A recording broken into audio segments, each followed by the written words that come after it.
O episódio a seguir trata de assuntos muito sensíveis que podem gerar gatilhos em algumas pessoas. É importante ressaltar que a nossa igreja não compactua com nenhum tipo de violência, tampouco a violência doméstica. Se você está passando por essa situação, denuncie. A sua denúncia é muito importante. Aproveite nosso vídeo. E aí, pessoal, bem-vindos a mais um IPM Cast, o podcast da Igreja Presbiteriana de Mesquita. E hoje, mais uma vez, prepare o lencinho, porque a história é muito impactante. A gente vai refletir um pouco sobre perdão, né, Jefferson? Aqui a gente está virando muito fã, né, dessas histórias que fazem com que a gente reflita um pouco mais as nossas escolhas de vida. Então, hoje, para essa história tão especial, a gente está aqui com uma convidada que é mais que especial, a nossa irmã Glória, que vai compartilhar um pouquinho com a gente a sua história, a sua trajetória, e eu tenho certeza que vocês vão se emocionar. Bem-vinda, irmã Glória. Obrigada pela presença, viu? Obrigada a vocês pelo convite. Espero poder contribuir, né? Um pouquinho da minha história. Vamos lá, então. A senhora foi casada, né? E como é que era a irmã Glória antes desse casamento? A senhora, desde criança, já sonhava em casar? Pensava em conhecer um príncipe encantado? Como é que era a irmã Glória antes do casamento? Eu era uma sonhadora, né? Professora. Comecei a carreira profissional como professora de jardim e de um grande aprendizado, porque as crianças ensinam muito a gente. E sempre pensei em constituir família, até porque ser mãe para mim era prioridade. E eu pensava em constituir essa família. Então, antes disso, a minha vida se resumia numa pessoa bem resolvida, criada por uma família linda, com pais maravilhosos. Era a mais nova da família, então imagine os dengos, né? Então era tudo um paraíso. E aí, como é que se desenrolou aí essa história? Como é que foi o início do casamento da senhora, quando a senhora conheceu o seu esposo Bom, na época? de início, tudo bem, né? Conheci uma pessoa que eu imaginei ser o príncipe encantado, né? Porque tudo levava a crer que seria realmente, né. O início foi romântico, cheio de sonhos, e nós éramos o que se pode chamar de par perfeito. Mas com o passar do tempo, aliás, nem passou muito tempo, foi logo no início do casamento, as coisas não aconteceram como nós sonhamos. Eu digo nós, porque no início eu acho que ambos tinham sonhos, né, e que não foram realizados da maneira como pensamos que seria. Entendi. E quando esses problemas começaram a acontecer, na mente da senhora, a senhora ainda tinha expectativa de melhorar ou não? Olha, foi espantoso, porque foi logo no início. E a gente sempre pensa que vai melhorar, né. A esperança é algo que acho que todo mundo carrega dentro de si, e eu não sou diferente de ninguém.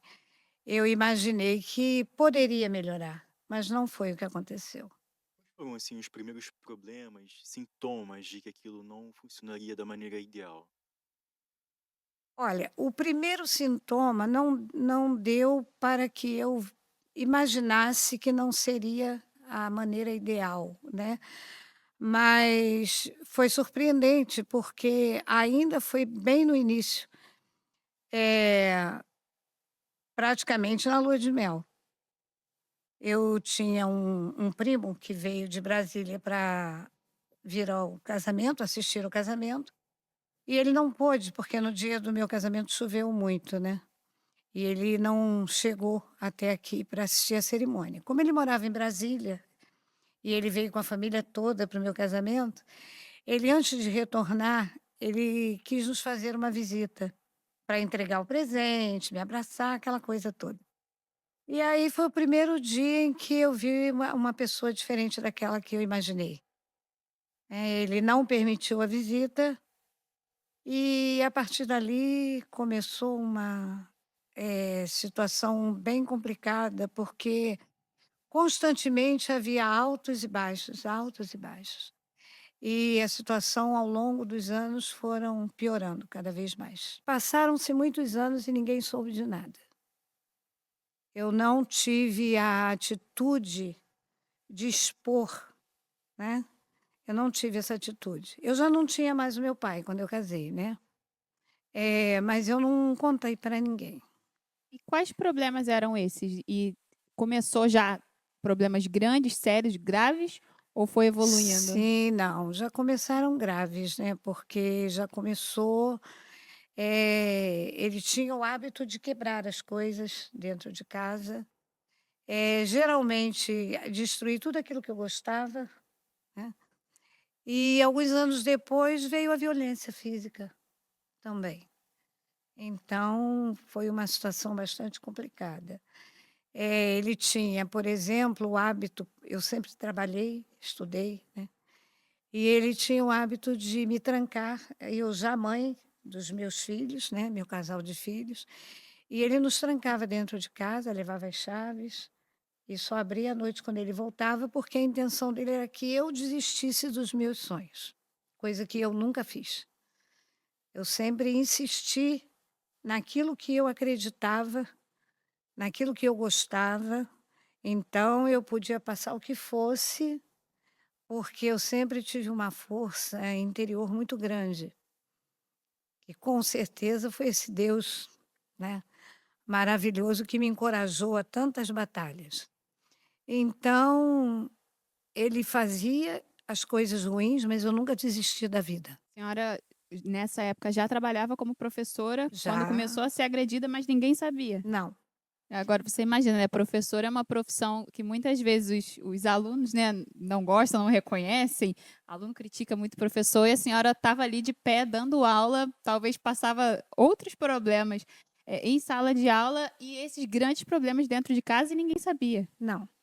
Quando a minha família começou a tomar conhecimento, é porque as coisas começaram a sair fora dos portões, né. Por exemplo, eu estava fazendo faculdade e ele começou a ir à faculdade, eh, entrar na sala de aula para ver se eu estava na sala de aula, criar problemas que as pessoas começaram a ver, a participar, né. E aí as coisas não ficaram mais no âmbito só das 4 paredes da casa, né, mas as pessoas não se envolviam. E eu mesma me propus a resolver. Eu mesma me propus a resolver, muita coisa eu precisei calar. Muita coisa realmente, às vezes, muitas pessoas não sabiam, porque eu temia pela minha vida, eu precisava proteger, né, meus filhos, que eram muito pequenos, eu tive um filho atrás do outro, assim, espaço de 1 ano, né. Então, muita coisa eu guardava para mim, mas eu tinha algo depois de um tempo, não sei dizer exatamente quanto tempo, mas eu coloquei na minha vida que um dia eu iria sair daquela situação. Um dia eu sairia daquela situação. Só que eu sempre pensei o seguinte: eu sairia da situação por mim mesma. Eu nunca tive planos de sair da minha casa e voltar para a casa da minha mãe. Ir morar com alguém da família, ir isso, ir aquilo. Então eu fui, plantando esse momento. Eu fui me preparando psicologicamente, sempre conversava muito com os meus filhos e prometia para eles que eu iria, eh, em algum momento tirá-los daquela situação, iria sair daquela situação, mas eu tinha que reconstruir uma vida. Nós tínhamos muito conforto, tínhamos uma bela casa, tínhamos várias coisas, e eu pensava o seguinte: eu tenho que pelo menos sair daqui e ter um mínimo. E eu tinha a perspectiva de sair e nunca mais voltar. Isso era uma decisão já amadurecida dentro de mim. Então eu teria que preparar tudo isso, porque eu não queria, não era não depender de ninguém por orgulho, era não depender de ninguém porque eu já não era mais uma pessoa só. Assumir a responsabilidade, né? Assumir a responsabilidade de mãe, porque eu jamais pensei em deixar os meus filhos. E isso foi uma das coisas que me prendia também, porque geralmente, quando existe filho, a gente está nós sabemos, né, que muitas mulheres elas, ou deixam os filhos para trás, ou se permitem a vida inteira aquilo ali, né. Eu não tinha isso como uma perspectiva para mim, mas eu queria ter algo para dar para eles. E isso me fez recuar muitas vezes, porque eu não podia deixar os meus filhos, porque ele também era um pai agressivo, então não era justo, né. Aonde eu fosse, os filhotes teriam que ir junto. Eu sofria muita pressão psicológica. Então, chegou um momento, eu estava no terceiro ano de pedagogia, e eu esqueci como eu escrevia. Eu não sabia escrever. Eu fiquei assim, psicologicamente, parecia que eu tinha morrido, embora eu ainda tivesse vida, Isso devido à violência. devido à questão, principalmente pressão psicológica, de ficar trancada, de não poder falar com ninguém, entendeu? Então, eu me lembro que um dia eu acordei e eu não falava, eu só chorava. E eu dei por mim que eu não sabia escrever, eu não sabia de mim. Então, uma vizinha me levou ao hospital e eu só descobri que eu não estava escrevendo quando me pediram para assinar um documento e eu não lembrava. E eu não conseguia escrever. E quando eu entrei nesse estágio, eu fiquei 3 meses sem falar, sem me comunicar. Foi depois de uma agressão, um momento também bem violento. E eu via o mundo, mas eu não fazia parte dele. E eu fui parar num hospital psiquiátrico. Só que eu dei sorte. Eu não fiquei internada, porque eu encontrei um psiquiatra. E ele teve a paciência de ficar 3 meses cuidando de mim, sem me internar. Pedia para alguém me levar, e muitas vezes eu fui sozinha, quando eu aprendi o caminho. E ele ficava olhando para mim, até que um belo dia eu comecei a falar. Aí eu contei para ele a minha história. Ele disse para mim que não ia me internar, que uma coisa eu precisava saber, que eu não estava maluca, que eu não era maluca. Mas eu também nunca pensei que eu fosse, eu só não sabia quem eu era, entendeu? Eu tinha me perdido de mim mesma e não sabia como encontrar o caminho de volta. Aí eu comecei a fazer terapia, né, comecei a me cuidar. Esse médico, ele foi tão atencioso que ele tinha uma preocupação muito grande, porque eu ia para o hospital, eu ia sozinha, porque ele não queria me levar. E eu estava passando por isso e eu não falei para ninguém. Então eu gravei o caminho e eu ia. Só que esse médico, ele me ligava sempre para saber se eu ia, e eu ia. Passaram-se 2 anos, claro, nesse meio tempo eu voltei a trabalhar, eu me comunicava com as pessoas, mas a dor estava dentro de mim, né, eu estava cuidando dela. Aí um belo dia eu acordei e falei para mim mesma: "Eu não vou mais para terapia, porque agora o que eu preciso é tomar uma atitude na minha vida", né. E eu coloquei aquilo como uma meta, não sei para quando, porque eu não estimei tempo. Mas eu sabia que eu precisava fazer alguma coisa. Mas ainda não foi aí que eu fiz, ainda se passaram mais alguns anos, algum tempo, mas eu já reagia de uma maneira diferente, eu já era uma Glória diferente. Eu já tinha atitudes diferentes, eu tinha sonhos diferentes, eu terminei a minha faculdade, eu continuei estudando, eu continuei trabalhando, eu fui plantando algo que eu ia colher, não sabia quando, mas eu queria colher. Aí eu já estava com o meu filho mais novo, já com 15 anos, a minha filha já na faculdade com 17.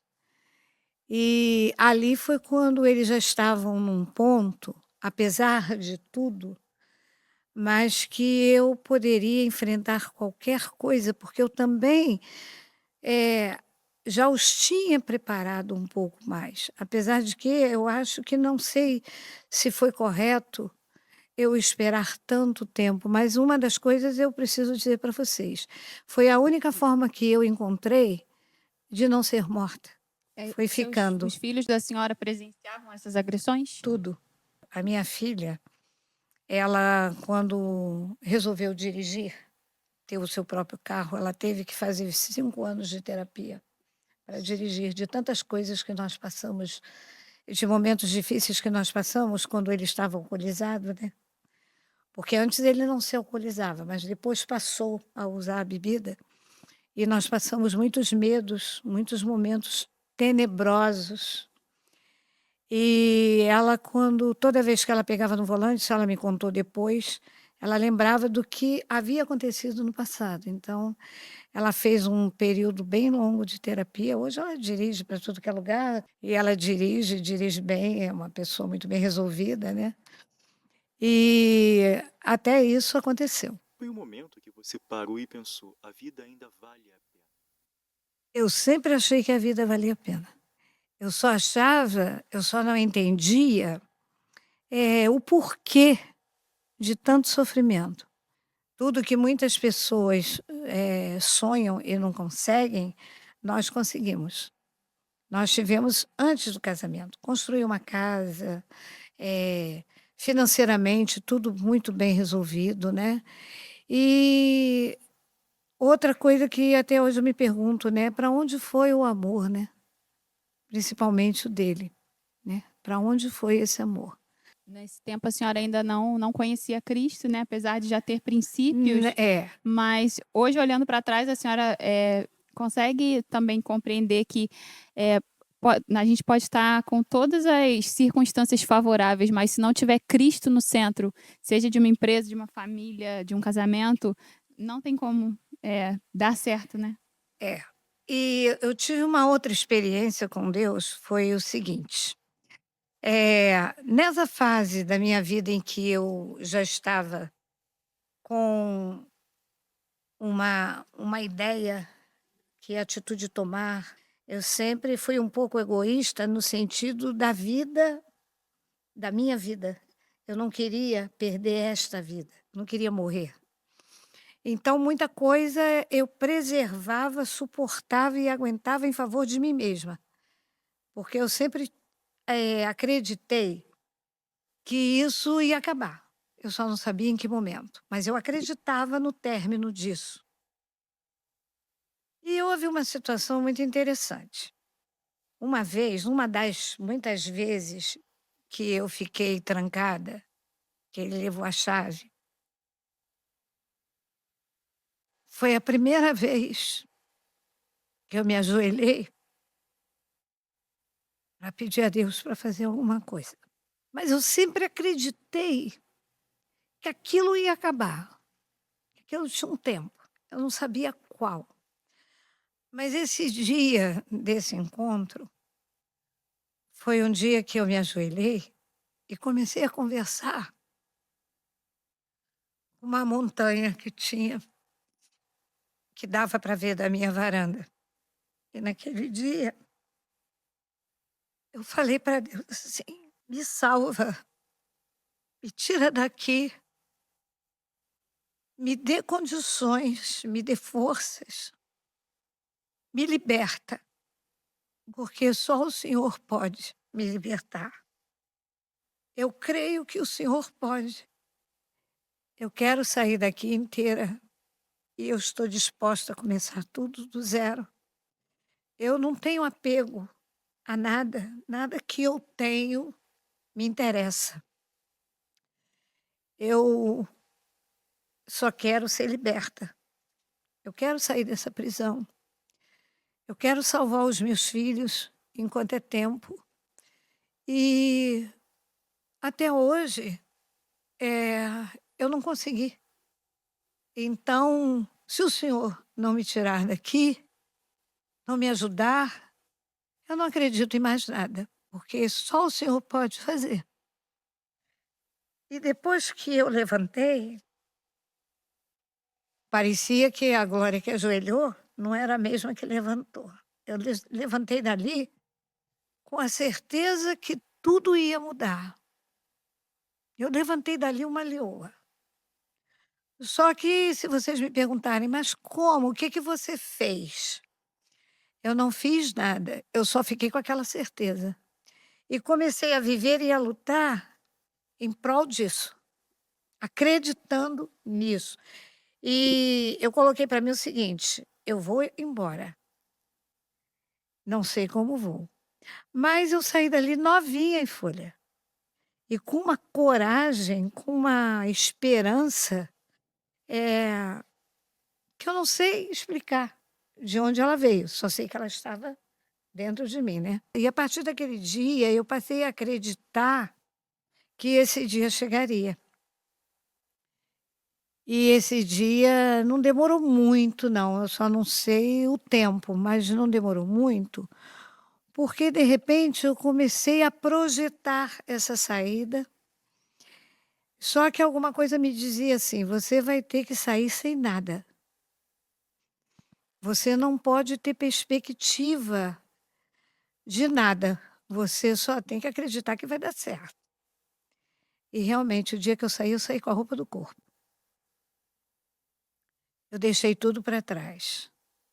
Eu me lembro que foi uma decisão que começou no momento em que ele começou numa discussão com meu filho, que isso estava ficando muito sério, que meu filho começou a tomar o meu partido, né, como todo filho que se sente já um homem, né, ele já estava com 15 anos, e eu vi que aquilo ali poderia terminar numa tragédia muito maior do que todas as outras que nós já tínhamos passado. Nesse episódio eu me lembro que eu saí com a roupa que eu estava. E eu sempre fui muito vaidosa e muito preocupada de sair na rua de qualquer jeito. E nesse dia eu saí da pior maneira que vocês possam imaginar. Saí sem nada e sem perspectiva de nada, só que eu saí para nunca mais voltar. E os filhos da senhora foram com a senhora? Nesse dia eles ficaram, porque eu saí, eu não disse que eu não ia voltar. Uhum. Mas só que uns dias antes desse momento eu tinha passado numa rua e tinha visto um lugar para alugar. E não sei por que eu achei que eu ia morar ali. Eu achei que eu ia morar ali, que aquilo estava bom para mim, né. De uma casa enorme, com piscina, com 2 andares e etcétera. Eu fui só com a roupa do corpo e um quarto, sala e cozinha, e aluguei. Nossa, E esse dia eu já fiquei lá, já fiquei mais lá. insegurança, né? É, já fiquei por lá. Aí a minha filha sabia onde era, quando foi à noite, que eu não falei que eu não ia voltar, mas eu saí para não voltar. Eu só não sabia o que que eu ia fazer depois, o que eu ia fazer no dia seguinte, lá fui eu, sabe. E eu me lembro que quando eu abri a porta desse lugar, eu olhei em volta, não tinha absolutamente nada, só poeira. E eu sentei no chão e chorei todas as lágrimas. Esse dia eu lavei a minha alma. Hoje eu choro de emoção, mas naquela época era limpando a sujeira que tinha dentro de mim. E a minha filha foi lá e falou: "Mãe, e o que que você vai fazer?" Eu falei: "Eu não volto mais para casa, só que vocês precisam ficar lá hoje, porque eu preciso tomar várias atitudes. Ele não vai fazer nada contra vocês, mas eu preciso organizar. Vocês precisam confiar em mim, me dá um tempo. Você olha pelo seu irmão. Vocês precisam segurar essa onda, mas a mamãe não vai voltar. A mamãe não volta mais, a mamãe vai trabalhar para trazer vocês de volta para cá". Eles também sofriam agressões? Não agressões físicas, mas psicológicas todas. Físicas só a senhora? Física só eu. Até porque eu entrava na frente, não deixava nada chegar até eles. Apanhei muito o lugar deles.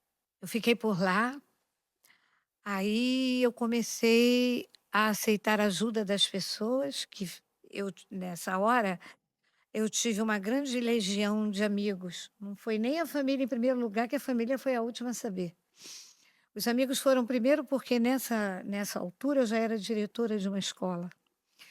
E esses amigos sabiam mais ou menos, porque algumas vezes eu chegava na escola machucada. Então, e alguns amigos, os mais íntimos, a gente começa a dividir as dores, né? E eu tive grandes amigos nesse momento. Então, eles se reuniram, fizeram um chá de casa nova para mim, me deram as coisas essenciais. E algumas coisas eu catei lá na varanda da minha mãe, sabe? Comprei um colchão e coisa e tal. E chamei meus filhos para conversar e falei para eles: olha só, seu pai não vai fazer nada contra você, contra vocês. Aí eu só tenho isso aqui para oferecer. Vocês têm opção. Lá cada um tem o seu quarto, tem tudo. Eu só tenho isso. Nós não temos móveis, nós não temos nada.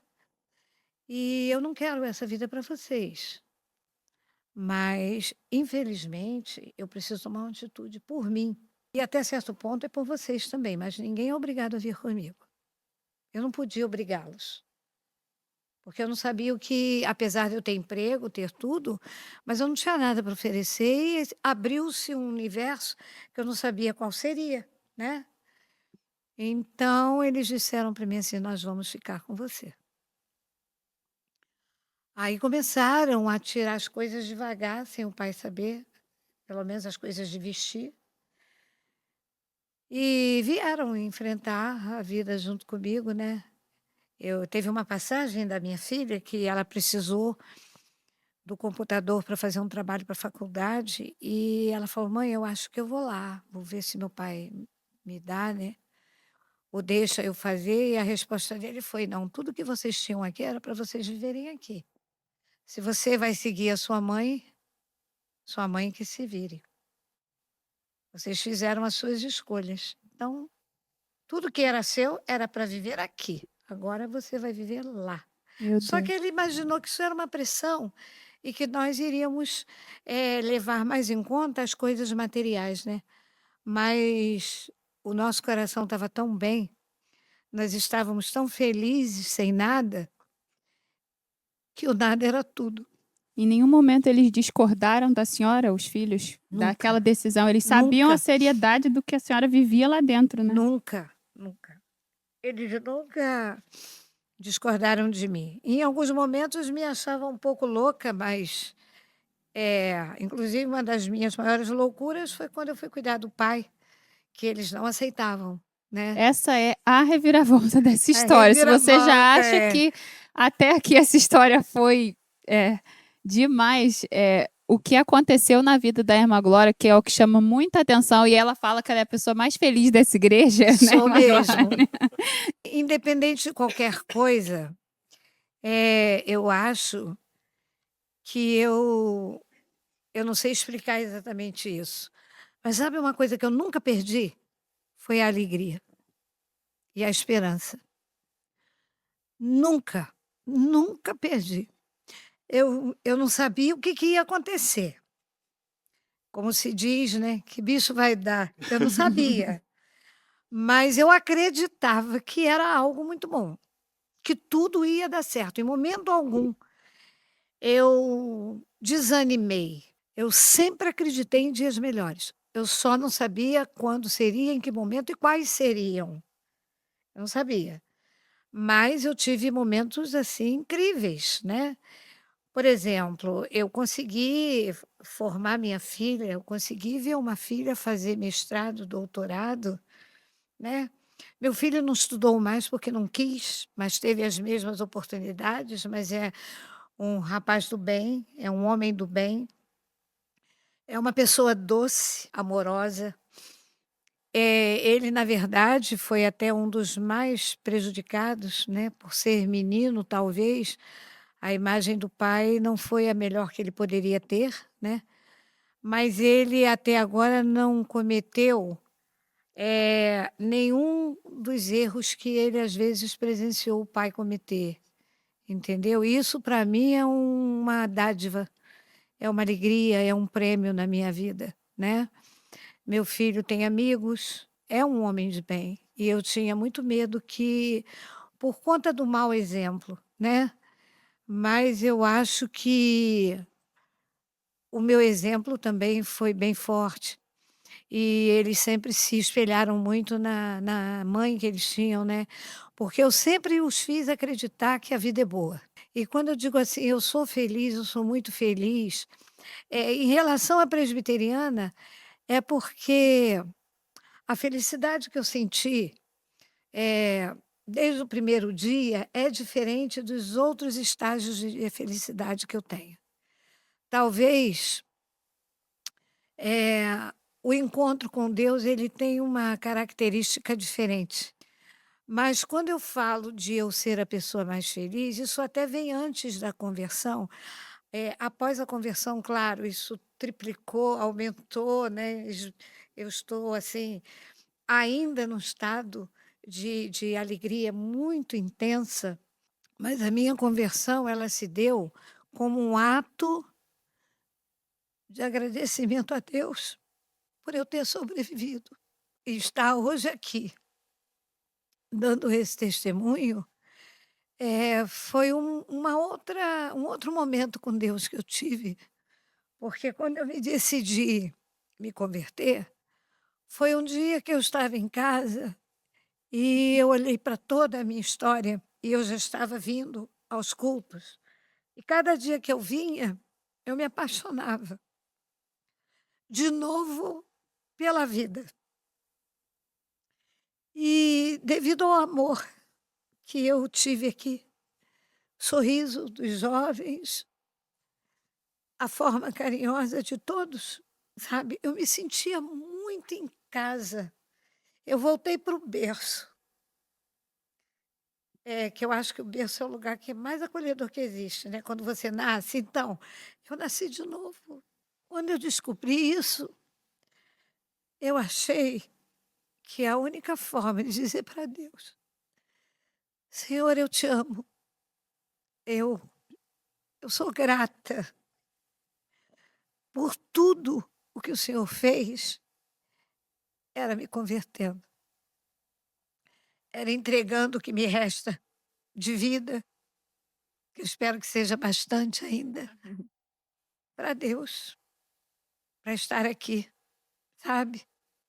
Porque como é que eu ia presentear o Senhor, né? É falando para Ele dessa gratidão que eu nunca vou conseguir, demonstrar o suficiente, mas é isso que eu sinto, vocês me entendem? Característica fortíssima que a senhora tem, que a gente vê que Deus, quando ele escolhe mesmo alguém, aquela pessoa é marcada, pelas características que Deus, o próprio Deus, como se esculpisse na pessoa, após todas essas agressões, todas essas violências, né, que a senhora, viveu, a senhora deu a volta por cima, né, saiu de casa, trabalhou, lutou pelos filhos da senhora e se estabeleceu. Quando depois de muitos anos, É muitos anos. acontece aquela reviravolta que foi o quê? A senhora, levou quanto tempo aí para se estabelecer? Depois que a senhora saiu de casa para conseguir estar com seus filhos de uma forma, assim, mais Olha, confortável? esse tempo de restabelecer, eu comecei a me restabelecer no dia que eu não tinha nada, que eu sentei no chão, porque já era um grande passo. Sim, sim. Era começar de novo, só não sabia como. Nós passamos, digamos que, 8 anos, os 8 primeiros anos, a gente tinha uma vida muito simples, né. Mas eu já tinha sofá que eu comprei, né, eu já Legal. tinha geladeira, eu já tinha uma série de coisas que no começo não era nada, né, e já era comprado com meu dinheiro, que no começo foi dado pelos outros, Uhum. né. Então já era uma ascensão para mim e eu era muito feliz com aquilo. Aí eu saí dessa casa, fui para uma casa bonita, uma casa que eu gostei muito e ali eu passei mais uma temporada, eh, muito grande, né, ali. E dali eu até pensei uma época em comprar essa casa, não consegui. Essa casa foi à venda e eu tive que sair dali, mas eu vim para uma outra também legal, né. E sendo que nessa última, eu acho que ali Deus já estava escrevendo o próximo capítulo, né, digamos da eu não digo para vocês que seria a minha reta final, porque a minha vida não acabou, né. Mas Deus estava escrevendo um novo capítulo, ele estava preparando a grande surpresa que ele tinha para mim, porque eu achava que estava tudo bem, né, que dali, o que que eu podia esperar mais, né. Filha formada, já tinha neta, né, filha do meu filho. Passei por um momento bem difícil, que eu perdi a minha nora, né. Minha netinha estava acabando de fazer 3 anos, minha nora faleceu em 2017 com câncer, aos 27 anos, foi bem complicado esse momento, talvez um dos mais difíceis para mim, né, que eu era perdidamente apaixonada por ela, e sofri muito naquele momento, né.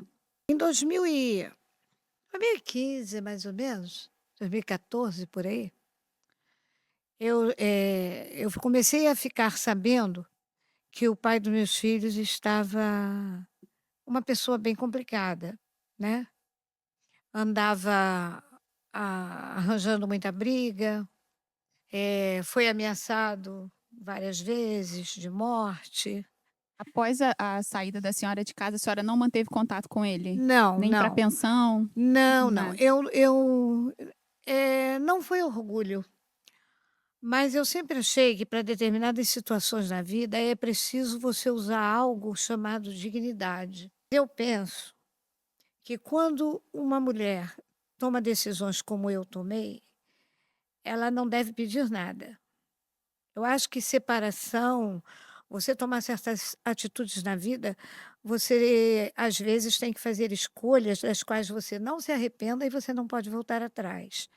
No caso da senhora, não foi uma simples separação por: "Ah, o casamento não tá bom", É, nada, foi uma não, fuga para foi salvar a uma sua fuga. vida. Exato, e Então, talvez mas continuar esse contato até fosse arriscar a integridade física dela e dos Mais uma filhos, né, vez. mais uma vez. mas eu quando saí, eu saí para realmente lutar pela vida e eu acreditava que eu não ia precisar de nada, porque no dia que eu falei para Deus que Ele ia me tirar dali, eu também acreditei que se isso acontecesse, nada iria me faltar, e não faltou. E eu acreditava tanto, tanto em Deus, mesmo sem ser cristã, mas eu acreditava nesse Deus, entendeu? Então, se eu acreditava, por que que eu ia pedir alguma coisa ao meu algoz? Se eu tinha uma bênção que eu esperava. E a bênção sempre veio. Então eu nunca pedi nada. Você ficou sabendo daquele estado que seu marido se encontrava, o que passou pela sua cabeça naquele momento? Foi mais um dia surpreendente. Primeiro porque teve um período longo na qual as pessoas, uma ou outra, encontrava na rua, familiar, até familiar meu, que via, né, falava assim: "Poxa, ele está assim, ele está assado, ele está bebendo muito, ele está", até que ele virou mendigo, um oficial de marinha. Eu faço muita questão de frisar isso, mas ele virou mendigo, entendeu? Ele virou mendigo no seguinte sentido: ele não pedia nada para ninguém, mas também ele não usava o que tinha. A nossa casa, ele se tornou um acumulador, então a casa virou uma lixeira. Eu tirei de lá de dentro 5 caminhões de lixo Meu Nossa, Deus. quando eu fui socorrê-lo. Eu ia sabendo dessas informações, mas eu não queria tomar conhecimento, porque isso nunca me trouxe alegria, eu nunca me senti vingada por esse caminho, eu nunca desejei isso para ele, até porque o que eu deixei para trás e tudo mais que ele havia construído para ele próprio era para ele ter uma vida de rei, né. E eu simplesmente me preocupei em salvar os meus filhos, em fazê-los pessoas de bem e seguir o meu caminho. Estava ótimo para mim. Não precisava de mais nada. Eu tinha algo que eu já falei hoje aqui que não se compra, é a paz. Isso para mim tinha um valor, isso para mim é de uma fortuna, porque quando você não tem paz, você não consegue fazer mais nada na sua vida. E eu consegui uma paz para fazer mais coisas. Eu estudei mais um pouco, eu fiz uma pós-graduação depois, eu fiz outras coisas depois, entendeu? E isso presente da paz, que eu tinha paz para fazer, calma para fazer. Eu tinha perspectivas de continuar vivendo. Já tinham se passado 20 anos depois de tudo isso. Um belo dia estava eu na escola, eh, chega não, um dia antes, tem um dia antes.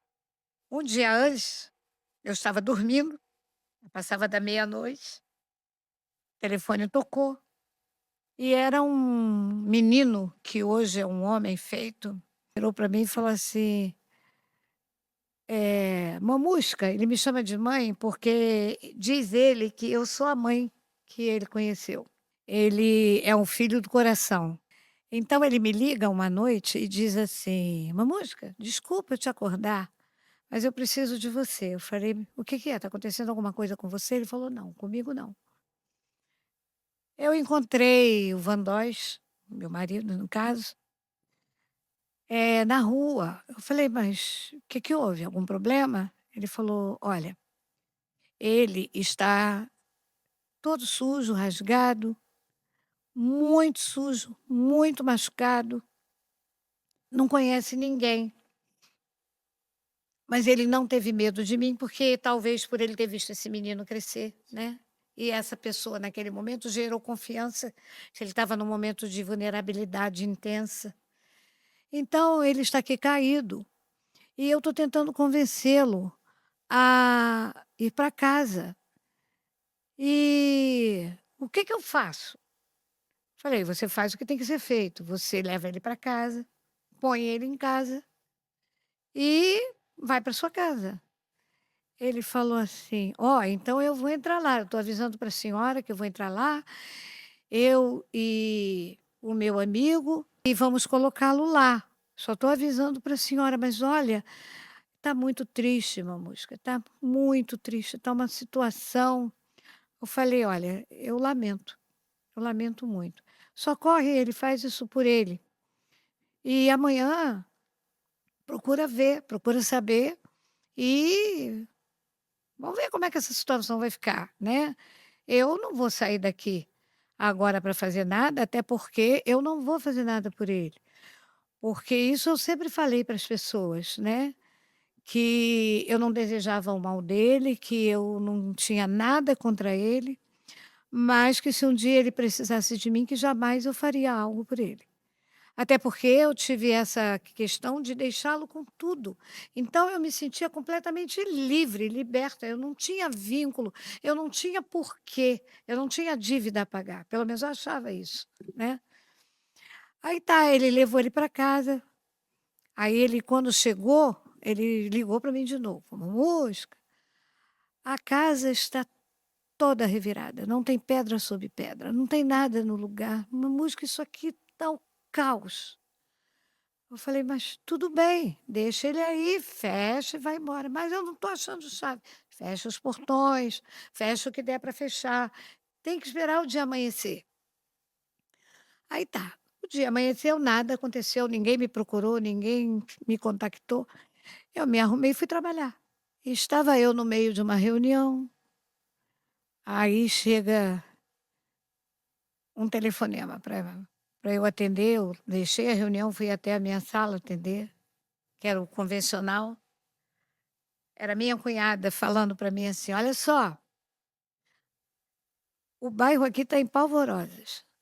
Eu: "Como assim?". "Ah, o Vandós está enlouquecido, ninguém consegue se aproximar dele e olha só, você precisa vir aqui, porque ele vai morrer. Ele vai morrer porque um ônibus pode atropelar um carro, alguma coisa, porque ele não deixa ninguém chegar perto e ele está andando na pista". sem rumo. Eu falei: "Tá, eu vou aí fazer o quê?". Ela falou: "O que você vem fazer eu não sei, mas você precisa vir, porque vocês não são separados com comunhão de bens, nada disso. A sua casa está entregue. E se acontecer alguma coisa com ele? O seu irmão não está aqui", meu irmão tinha viajado. "E eu não posso ir lá que ele o pessoal está dizendo que ele não reconhece ninguém. Imagine se eu for lá". Aí eu falei: "Ah, não é possível". Ela falou: "Você vai ter que vir aqui". Falei: "Tá bom, tô indo". Aí peguei a bolsa e como Deus não faz nada, sem preparar tudo, ele mandou nesse dia fazer uma visita a uma pessoa que cresceu junto, perto da gente, que não me via há muitos anos. Esse rapaz apareceu lá assim, caiu de paraquedas na escola, na hora. "Oi, Glorinha, eu vim te ver, quanto tempo eu não te vejo". Eu falei: "Olha, tô pegando essa bolsa, tô saindo, por que tá acontecendo isso?". Ele: "Não, não, espera aí, eu vou com você, eu vou com você". Aí fomos nós. Quando eu cheguei aonde eu morava, onde eu tinha morado um dia, né, já tinha carro da SAMU. Eu me lembro que antes disso eu liguei para um primo dele e falei assim: "Olha, tá acontecendo isso, isso e isso. Tô indo lá". Ele falou assim: "Você é louca". Eu falei: "Mas não tem ninguém para ir?". Aí ele falou assim: "Eu vou te encontrar lá. Vou lá te dar um apoio, vamos ver o que que a gente consegue". Falei: "Tá bom, vamos embora". Quando eu cheguei, a rua parecia assim a frente da Rede Globo em dia de show de artista, sabe. Tinha gente de tudo que era lugar do bairro. E quando eu cheguei, a madrinha do meu filho, que mora no bairro, tinha conseguido fazê-lo sentar na rua, do lado de fora. Aí quando eu cheguei, ele levantou a cabeça, olhou para mim e falou assim: "Dona Glória, o que que a senhora está fazendo aqui?". Eu falei assim: "Vim salvar a sua vida". Mas aquilo saiu assim, sabe, E de ele salvar a a sua única vida, pessoa que ele reconheceu foi a senhora. fui eu. Vim salvar a sua vida. Aí ele falou assim: "O que que você vai fazer comigo?". Eu falei: "Eu ainda não sei, mas eu vou fazer alguma coisa. Primeiro você precisa continuar sentado e se acalmar, que eu preciso pensar. 5 minutos". Aí, uma cidadã que estava lá no meio do povo falou assim: "Ih, essa daí é a dona do pedaço, é a ex". Eu falei: "É, eu gostaria de ser a ex. Mas já que a senhora disse que chegou a dona do pedaço, por favor, retire-se e leve o resto das pessoas, porque até agora ninguém fez nada. E eu cheguei e eu vou fazer alguma coisa". O primo dele também já tinha chegado, ele perguntou o que eu ia fazer. Eu falei: "Vamos prestar socorro, ele estava machucado. Vamos levá-lo para o hospital, né". Só que ele não queria entrar no carro, porque alguma coisa estava na cabeça dele, que na noite anterior, ele deve ter sido violentado ou agredido ou alguma coisa, porque ele tinha medo do carro. E na rua, qualquer carro branco que ele via, ele falava assim: "Eles estão ali, eles estão ali, eles me puseram ali", sabe. Ele entrava em pânico. Eu falei: "Olha, agora você vai entrar aqui, você vai ficar quieto, seu primo precisa dirigir e eu vou estar aqui também. Então você fica quieto". Aí cheguei lá, gente, eu hoje até não estou arrumada, né, mas eu gosto muito, estou sempre arrumada, né. E nesse dia eu estava, assim, com saltão, sabe, vestida de diretora, sabe. Aí eu cheguei, todo mundo me olhando e as pessoas perguntavam: "O que a senhora é dele?". Ele sujo, defecado, cabelo aqui, roupa toda rasgada, uma barba aqui, coisa assim, gente, fora do normal. Todo mundo perguntava: "A senhora é o quê dele?". Eu: "Esposa". As "Sua pessoas já regalavam o olho, Imagina, né, né? imagina A a sua sua. reação deles. identidade". Nossa. A identidade dele. E aí, gente, começou a saga principal. Ele tinha medo de tudo, ele tinha medo de todos, só não tinha medo de mim. E confiava em mim de olhos fechados. E tudo que eu pedia, as pessoas, os médicos só conseguiam fazer através de eu dizer para ele: "Confia em mim que eu estou aqui. Eu estou aqui na porta, eu estou aqui do lado, eu estou". Porque eu tinha uma dificuldade enorme de me aproximar dele. Eu levei mais ou menos uns 6 anos, 5 anos para pôr a mão nele. Eu não conseguia pôr a mão nele. Mas eu conseguia fazer tudo por ele. E comecei a cuidar dele. Ele era Aí, cuidado por enfermeiras, cuidadoras, que a senhora... depois, quando ele ficou em casa, ele teve cuidadoras. Ele Ah, tinha, em sim. média, 3 cuidadoras. Então a senhora administrava, mas não Administrava tudo. diretamente. Eu passei a ser o cérebro dele, as pernas, as mãos, porque ele não pensava, ele não agia, ele não era mais autossuficiente, né. Então eu pensava a vida dele, eu cuidava da saúde, eu monitorava as pessoas, cortar os cabelos, cortar as unhas, tomar banho. E o mais difícil foi trazê-lo para uma normalidade, porque foi aí que começou. Primeiro você cuidou muito da questão da parte física dos machucados. Ele já tinha desenvolvido, não sei como, uma escara imensa que cabia metade da mão de um enfermeiro dentro da cicatriz, que era enorme nessa região. Teve uma no pé que surgiu depois no hospital. E ele só se sentia, em paz com a minha presença. O que você sentia com isso, com essa Olha, situação? nesse período eu não tive tempo para sentir, porque era tanta coisa para resolver, que quando eu conseguia deitar, dormir, eu deitava já pensando no dia seguinte. E eu já comecei a enfrentar uma outra batalha, todos contra mim. Pessoal que não aceitou bem a Você é situação, né? louca, você não tem que fazer nada. Os meus filhos ficaram extremamente decepcionados comigo, porque eles não aceitavam que eu fizesse nada por ele, né. Então, eu me vi numa situação da possibilidade de perdê-los, deles ficarem chateados, porque eu estava cuidando do meu maior inimigo, e inimigo deles também até então, e eles achavam que aquilo era uma loucura, que eu não tinha que fazer aquilo, que eu não podia fazer aquilo, que ele não merecia fazer. Só que eu não conseguia pensar se eu podia ou não, se eu devia ou não, se ele merecia ou não. Eu só conseguia pensar que alguém tinha que fazer alguma coisa e que se eu não fizesse, eu não tinha que fosse fazer. Eu andei procurando pessoas para fazer. Mas não apareceu um irmão, não apareceu um primo, não apareceu um tio, não apareceu ninguém. Sim. Ele tinha esse primo que me chamava de maluca, que não concordava que eu estivesse fazendo alguma coisa, mas que me levava para onde eu precisasse. E que ele confiava nesse primo que ele reconhecia, entendeu? Então, eu não tinha outra saída. E pelo fato dele ser militar e eu ainda estar casada com ele, juridicamente eu tinha que me envolver. Como é que eu ia chegar lá na Marinha e contar tudo isso que eu estou contando para vocês? Alguém ia me ouvir? Ia me internar junto com ele, igual a maluca. Uma maluquinha melhor e sabe? Nesse período, os filhos da senhora já não moravam mais com a senhora? A menina não mais, já há bastante tempo, já estava totalmente independente. O menino tinha ficado viúvo, né, tinha voltado, a morar comigo, mas ele foi o mais revoltado. Mas aí ficaram os 3 morando. Ficamos os 3, ficamos os 2, né, que ela já tinha casado, já tinha a vida dela, né, nesse período. Então, ficou eu ali, sabe, assim, sem me importar com o que os outros iam dizer, nem o que os outros iam pensar. Eu não conseguia pensar outra coisa, eu só conseguia pensar que se eu não fizesse alguma coisa, quem faria? E eu comecei a acreditar que eu podia fazer, por que não? Eu ria de mim mesmo, entendeu? Porque eu fiquei vivendo uma vida louca. Só os meus colegas de trabalho que podem lhe contar melhor a maluquice que era a minha vida.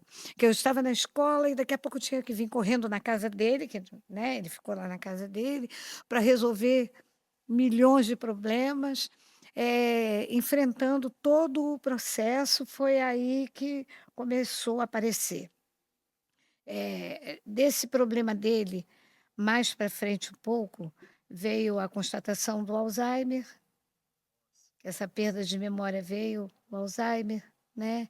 Ele perdeu por um período os movimentos das pernas, depois voltou, depois ficou com dificuldade dos movimentos do braço. Aí conforme eu fui cuidando da saúde dele, ele ia descobrindo uma doença nova. Aí veio o Alzheimer, veio a questão renal, e aí ele tornou-se completamente dependente de mim. Por quê? Porque aí, como esposa, eu tive que cuidar das questões financeiras, porque ele não respondia mais por ele. Quem é que ia responder? Nossa. Banco, Sim. pagamento, para poder pagar as cuidadoras, para poder pagar os remédios, para poder pagar tudo que ele precisava, eu precisava me apropriar do meu lugar, né, do meu lugar jurídico na vida dele. Só que esse lugar jurídico, ele não deixou humano, por ele não saber se defender, por ele ficar na mão das pessoas, né. Se eu não o ajudasse, ele poderia sofrer mais, ele poderia passar por uma série de situações que eu não via razão naquilo, já que ele se tornou uma massinha de modelar, onde você modelasse e colocasse e ele ficava. Então a senhora cuidou dele, ele morando na casa Na dele casa sozinho, mas a dele, senhora administrava? tudo, E a senhora continuou morando na casa da senhora? na minha casa. Ah, entendi. Meu retorno foi em 2022, não, 2023. Foi Uhum. o meu retorno. E a questão do perdão, veio num desses momentos que eu vi em alto sofrimento, em grande sofrimento, muito sofrimento, sabe. Foi um dia que porque assim, eu com essa dificuldade de colocar a mão nele, eu não conseguia, era muito complicado para mim. Aí teve um dia que não tinha um cuidador. Era um sábado, aí uma faltou, eu liguei para outra, não pôde ir, aí eu tive que ir lá na casa e ficar sozinha com ele. Aí eu cheguei lá e eu pensei: "O que que eu estou fazendo aqui? Eu não vou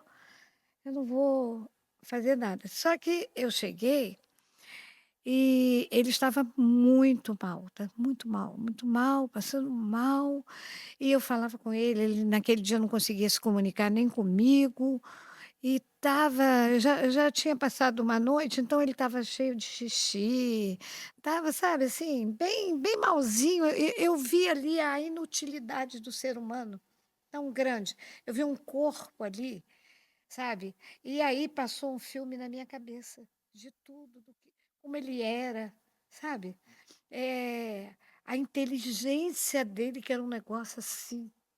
Ele na marinha, ele ocupava uma profissão que é DT, que é direção de tiro, que é que calcula as distâncias de não sei o quê, de radar, sabe. E matemático, o cara era um gênio, física, sabe.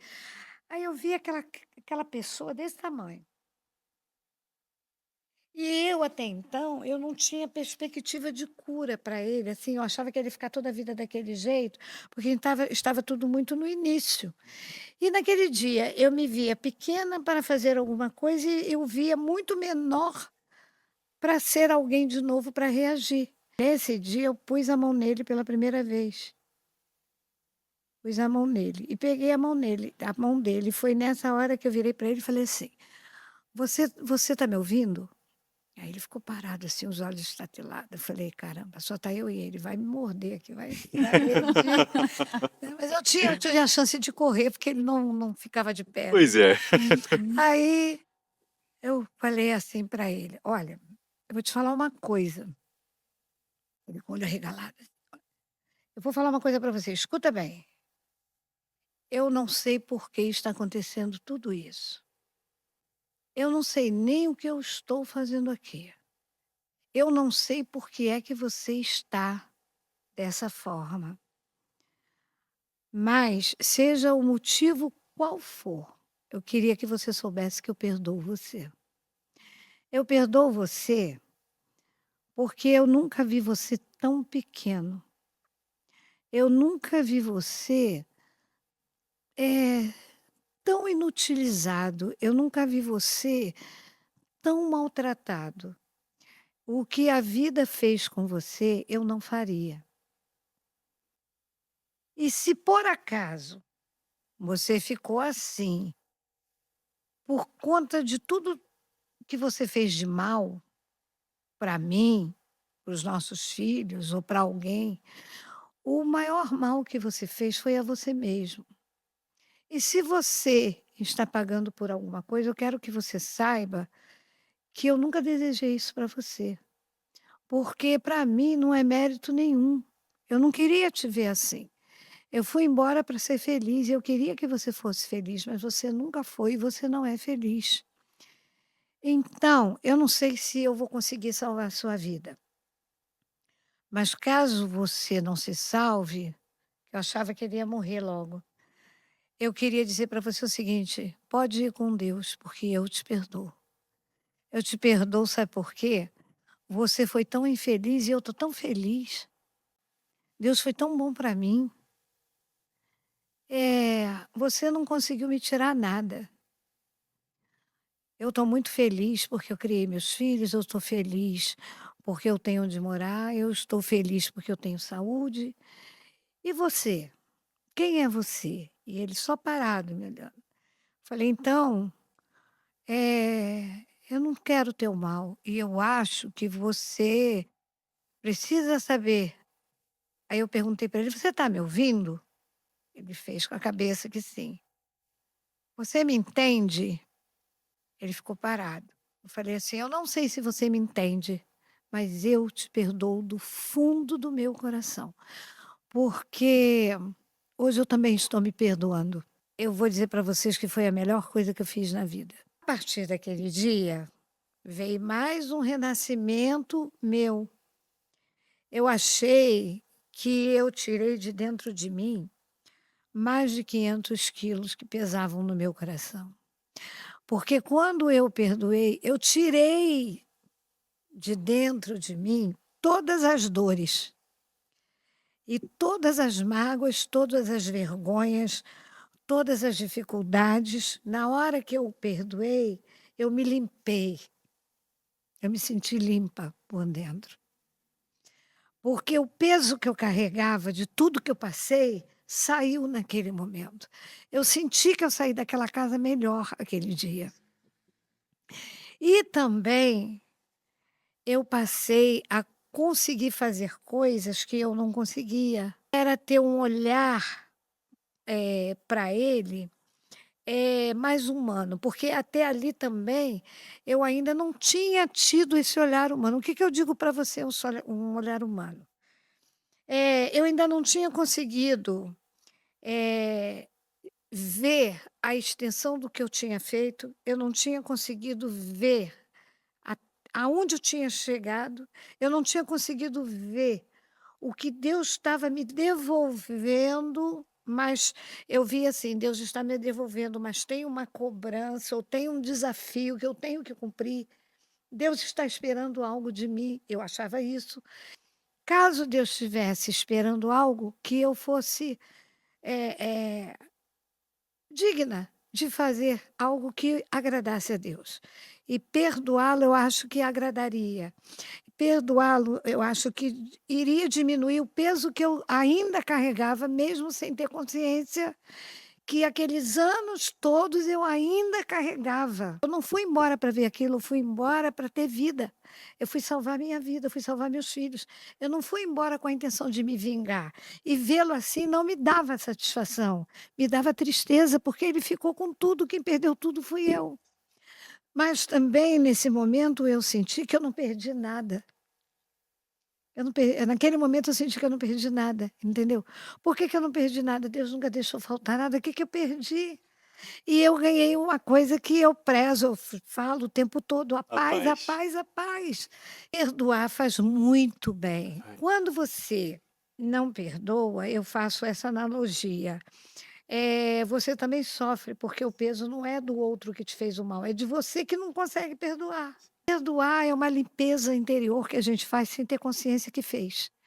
Eu tenho essa consciência agora, até porque, a leitura da Bíblia, né, seja o bem que for que eu tenha feito, eu fui a maior beneficiada desse bem. Por quê? Porque eu me vejo hoje uma pessoa mais leve. forte isso. Ela saiu pra salvar a vida dela e a dele, né? Sabe? Remete muito também àquilo que o pastor estava falando agora há pouco, né, porque ele falou sobre misericórdia e graça.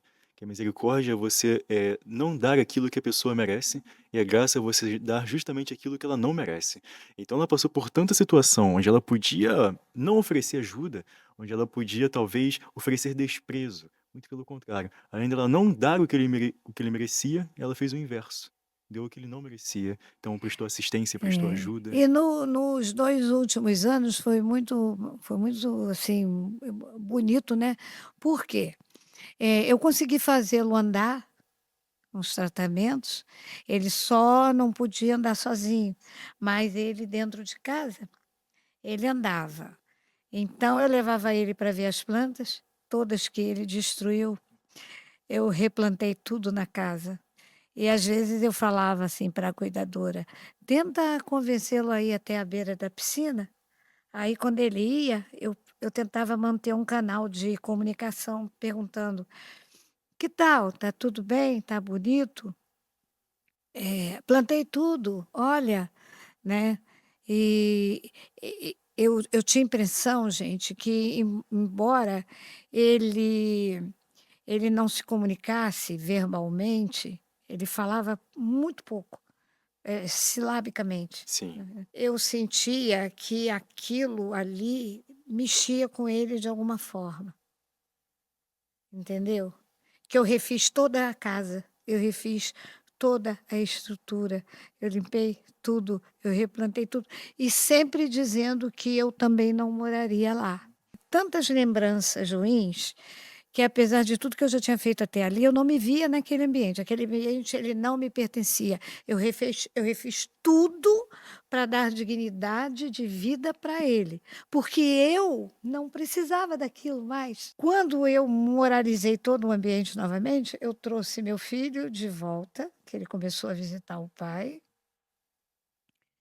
e levei a neta para ele conhecer. E ele não conseguia gravar que ele era avô, que ele tinha nada disso. Então, toda vez que eu chegava com a Anitta, ele perguntava: "Quem é essa menininha?". Eu dizia: "Nossa neta". "Filha de quem?". "Do Hugo". Mas o filho, na cabeça dele, não cresceu. Nossa. Então como pode o Hugo ser pai? O Hugo não podia ser pai, porque ele lembrava de um Hugo pequeno e não de um Hugo que era o retrato dele, muito parecido com ele. Por ser uma criança muito dócil, ela sempre foi até ele, chamou de vovô e sentou do lado dele, ele acabou gravando a imagem dela. O nome ele nunca aprendeu, mas ele gravou a imagem. Então, quando ela chegava, eu falava assim: "Quem é?". Ele falava para mim: "É a sua neta". Eu dizia: "Não, é a sua neta também". E ele se acostumou ver a Anitta como alguém que pertencesse à família, né. A minha filha, esses anos todos, nunca mais viu o pai. E quando em 2023 eu voltei para morar lá, e chegou o momento da Glória perguntar para ela própria: "E por que não?". Porque a casa era muito grande. Então ele fez umas reformas loucas na casa, a casa era muito bonita por dentro, mas ele mexeu muito na estrutura. E acabou também, por ele ficar sozinho, ele só ocupava um andar. E o de cima era imenso. E aí um dia eu cheguei lá, fui lá em cima parecia uma masmorra, de tão feio que ficou. Eu olhei lá para cima e falei assim: "Eu vou mexer nisso aqui". Aí as meninas que trabalhavam lá: "Dona Glória, a senhora vai fazer o quê?". Eu: "Eu vou fazer uma obra aqui, eu vou mudar isso tudo aqui, eu vou morar aqui em cima, porque a casa é tão grande que pode fazer 2 em uma".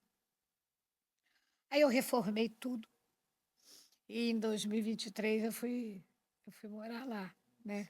Vivemos assim, em tranquilidade, muita paz. Ele faleceu em 2023, né, Sim, um falecimento, assim, inesperado, porque para mim ele ia viver 100 anos, porque quem teve com a morte muito próximo sim. e não morreu, o dia que ele morreu foi, assim, uma surpresa, né.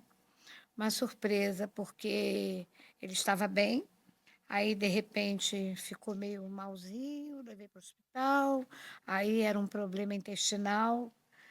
Ainda consegui trazê-lo para casa, mas uma semana depois o problema se agravou em casa e não teve como mais fazer nada, né? Morreu nos braços do filho. O filho prestando socorro, ele morreu assim, deitadinho no braço do filho. E foi um dia que eu brinquei muito com ele, umas horinhas, uns 20, 30 minutos antes dele morrer. Porque nesse dia ele acordou primeiro do que todo mundo, se segurou em tudo, foi até a cozinha, ficou sentado. A cuidadora não tinha acordado, eu acordei primeiro do que ela, desci, vi ele sentado. Aí eu, mas o que que houve? O que que você está fazendo aqui? Ele tinha ligado a televisão, só que ele fixou aonde ligava, mas não sabia fazer mais nada. E foi para a cozinha e virou e falou que estava querendo muito tomar café.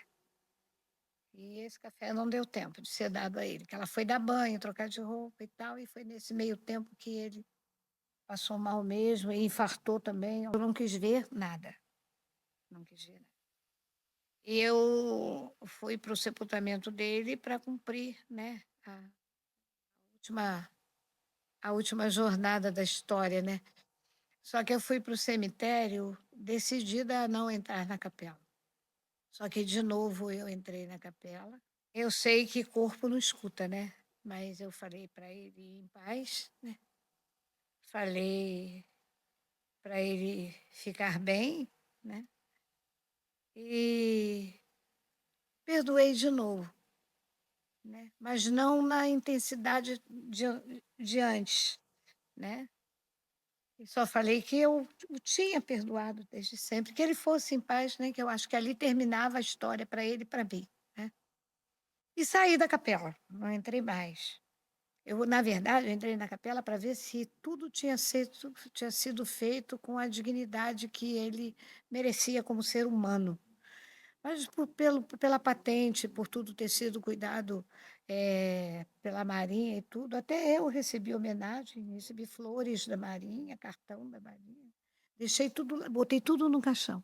Tudo que eu recebi de homenagem eu coloquei no caixão.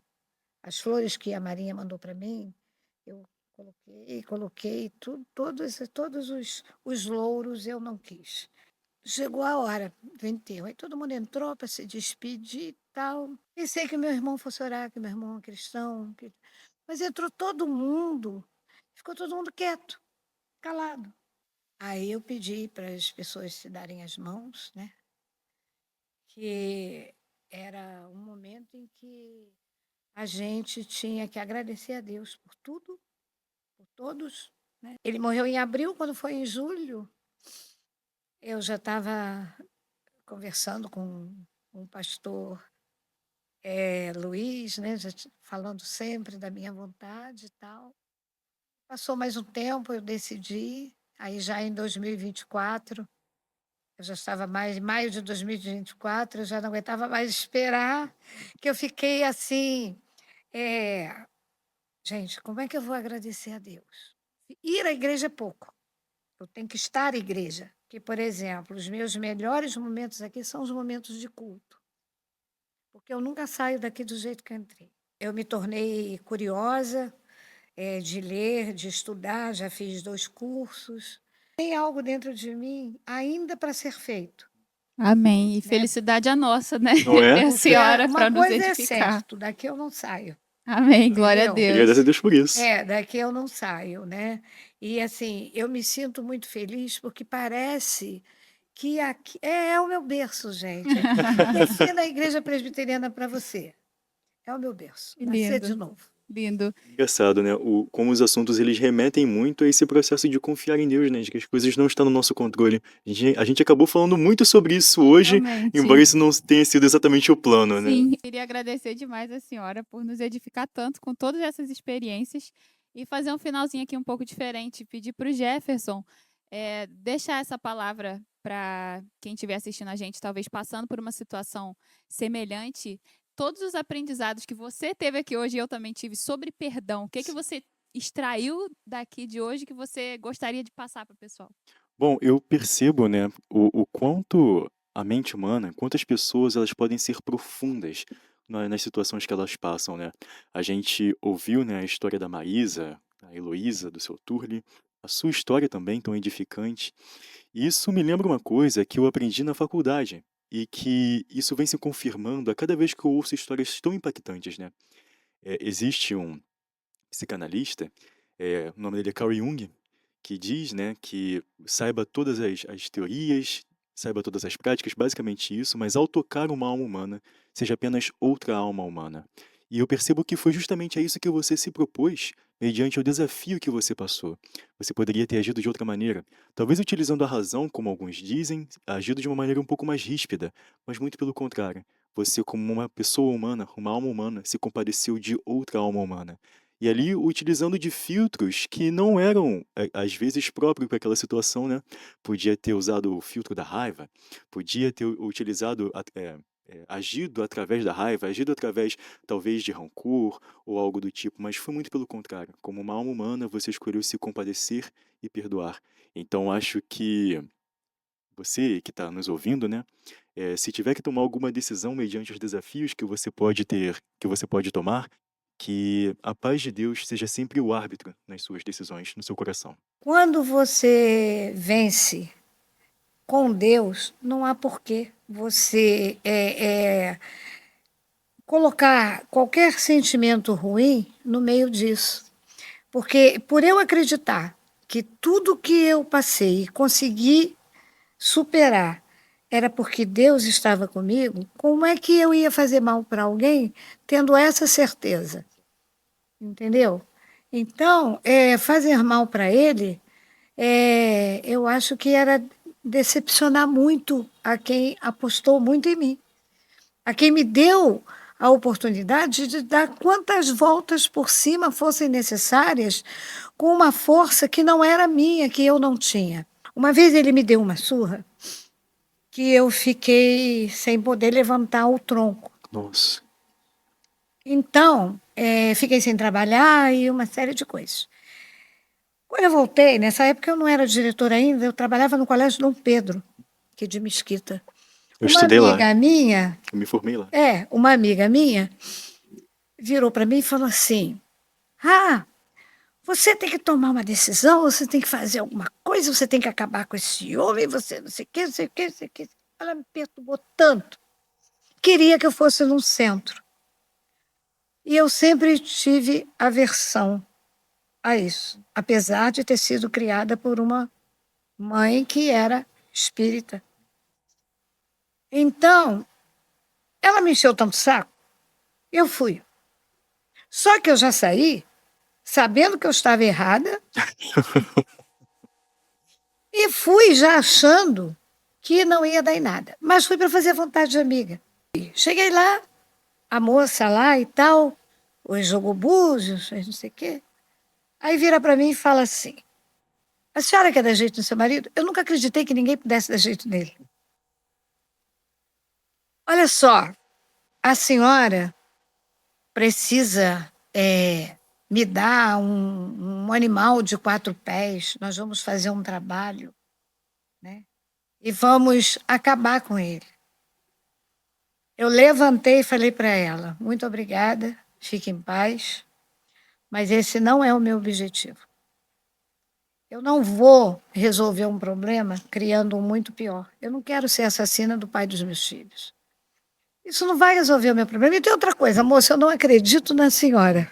Aí levantei, peguei minha bolsa e saí. Eu sabia que eu não precisava ter feito aquilo, mas é um momento de fraqueza e eu tive esse momento de fraqueza. E já pedi a Deus muitas vezes perdão por isso, embora eu saiba que eu fui perdoada porque eu não fiz o mal, eu pequei de ter ido. Mas só eu sabia o que eu estava passando, Sim. entendeu? E hoje eu posso dizer, e se tivesse feito, será que eu estaria aqui dando esse testemunho? Será que eu seria a pessoa mais feliz da igreja presbiteriana? Eu acredito que não. E estaria carregando um fardo para o resto da minha vida. Então, hoje eu não tenho, gente, peso nenhum. É por isso que eu me considero a mais feliz da igreja, porque além de eu não carregar esse peso, Deus me deu em dobro tudo que eu considerei um dia que estava perdido. Glória a Além Deus. disso, né, que eu gostaria de devolver a pergunta, né, de tudo que nós falamos hoje, qual foi o seu aprendizado? Olha, vários, é difícil Entendeu? selecionar um. Então, perdoar realmente é muito, muito divino, porque eu acho que o ato do perdão é como se você ligasse um lava-jato no coração. Você tira toda a impureza e você fica leve. E a partir daí, eu acho que é por isso que eu me considero uma pessoa muito feliz. Porque eu acordo feliz, eu durmo feliz. E outra coisa, venha o que vier, eu acho que nada mais seria capaz de me derrubar, entendeu? Não em termos humanos, eu acho que nada seria mais capaz de me derrubar, porque hoje eu me sinto uma pessoa completamente no colo de Jesus. Amém. Sustentada totalmente por Deus, né? Porque Totalmente a por gente vê Deus. em cada situação, ela não deixava que as emoções fossem à frente, ela fazia racionalmente aquilo que era preciso ser Exato. feito. E às vezes a gente passa por situações que nem são tão graves e a gente não consegue dar um passo, né? Congela, né? Mas, Glória, muito obrigada por ter nos Eu abençoado tanto espero com ter esse ajudado, tá? testemunho. E você que acompanhou a gente até aqui, deixa aí seu gostei, se inscreva no nosso canal para continuar acompanhando o nosso podcast. Um abraço. Tchau, tchau.